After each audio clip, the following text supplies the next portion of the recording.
kurota watakaje umuntu wakundaga cyangwa se kurota wapfakaye.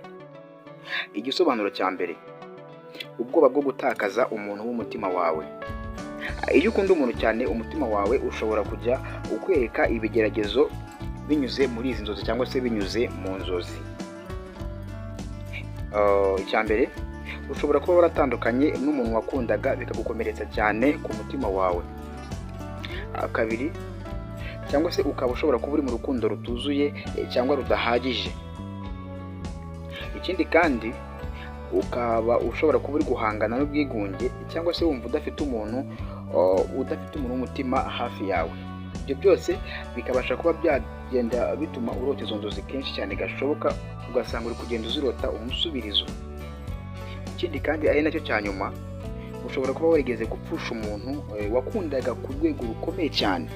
Ibyo byose rero ngiye nkubwira cyangwa se ndi kugenda mvuga, ni ibintu bishobora kuba byatuma urota izo nzozi kenshi gashoboka rwose, ugasanga uko uryamye buri uko uryamye buri uko usinziriye urarota izi nzozi, urota ngo wenda umuntu ukundana yamaze kuba yapfa, uwo mwashakanye muri make wamaze kuba wapfakara, ibintu byinshi bigiye bitandukanye bigendeye uko nguko.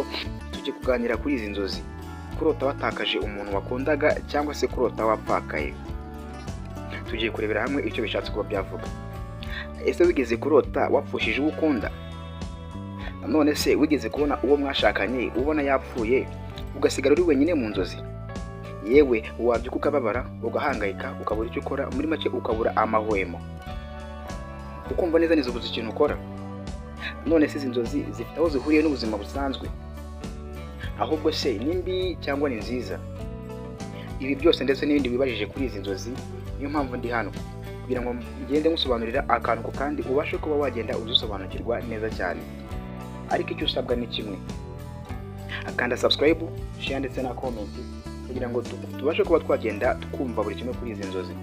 Nkwibutsa ko njyewe ndi Aizo, umusobanuzi w'inzozi zanyu mu buryo bwimbitse kandi bwumvikana neza cyane. Ni ukuvuga ngo izi nzozi tugiye kuba twaganiraho zikura umutima, zirababaza cyane kandi zishobora kuba zatera ubwoba, ariko ntibihutire kubifata nk'ukuri. Menya icyo bisobanura mu buzima busanzwe bwa buri munsi. Noneho tugiye kuba twarebera hamwe ibisobanuro bigera kuri 2 bikomeye by'izi nzozi kugira ngo bize kuba byagenda bigufasha kugenda usobanukirwa neza cyane izi nzozi zo kurota watakaje cyangwa se wahombye umuntu wakundaga cyangwa se wapfakaye. Mu yandi magambo, icyo ngusaba ni ukutajya kure, ukumva iki kiganiro ahangaha gitangiriye kugeza aho kiza kuba cyasorezwa, kuko biraza gutuma ugira byinshi cyane umenya kuri izi nzozi, umenya impamvu uzirota. Kuko hari umuntu usanga zirota kenshi gashoboka. Rero numara kumva kino kiganiro cyose urahita umenya impamvu wajya kuzirota kenshi gashoboka, ndetse uze kumenya icyo wabikoraho cyangwa se icyo wakora. Ubwo rero reka turebere hamwe ibisobanuro bigera kuri 2 biza kudufasha gusobanukirwa neza izi nzozi.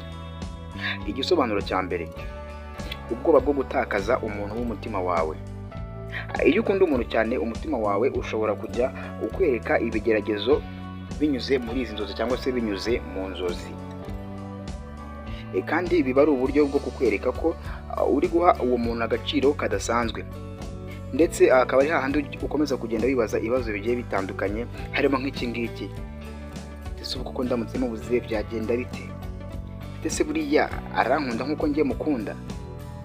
Muri make ugakomeza kugenda wibaza ibibazo nk'ibyo ngibyo. Ubwo rero bikaza kuba byatuma ushobora kuba wagenda urota izi nzozi kenshi gashoboka. Reka dukomeze tugenda no ku gisobanuro cya kabiri kiza kugenda kidufasha kumva neza cyangwa se gusobanukirwa neza izi nzozi.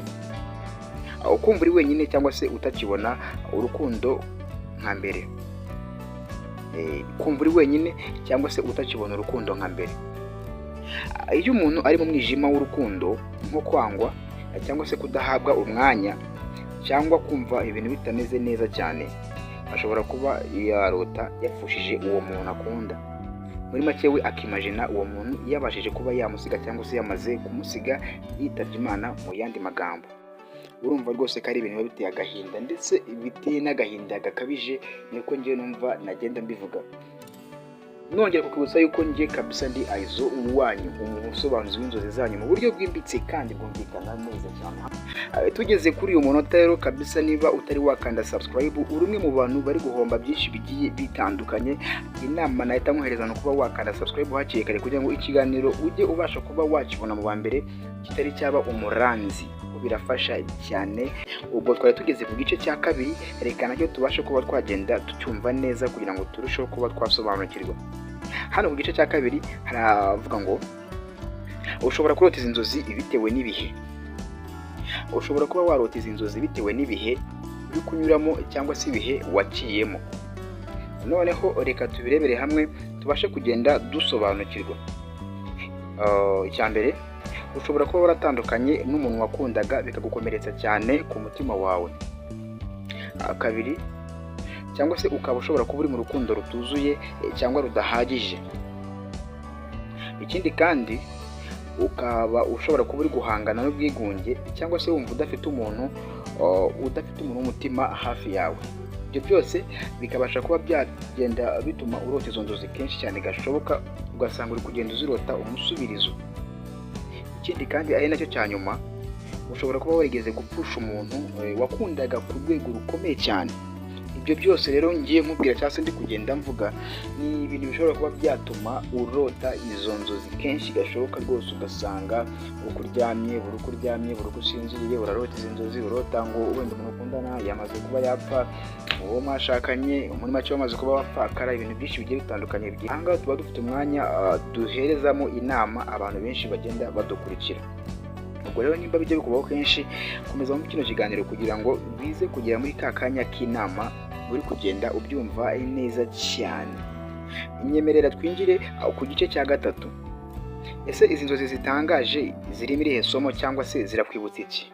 Zirakwibutsa ko ugomba kuba wakwihesha agaciro, kandi ikindi ko urukundo rugomba kuba cyangwa se urukundo nyakuri rugomba kuba rushingiye ukuri no ku mahame cyangwa se ukuri n'amahame.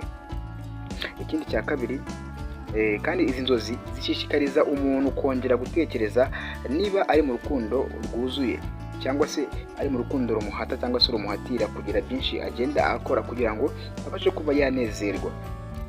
Ariko urumva nyine ko ahangaha ni nk'amasomo akomeye tuba turi kugenda twiga. Niyo mpamvu rwose umuntu udukurikira cyangwa se yumubwiye ngo niba utarakanda subscribe uri umwe mu bari guhomba, ni ibi ngibi mba ndi kugenda nkubwira.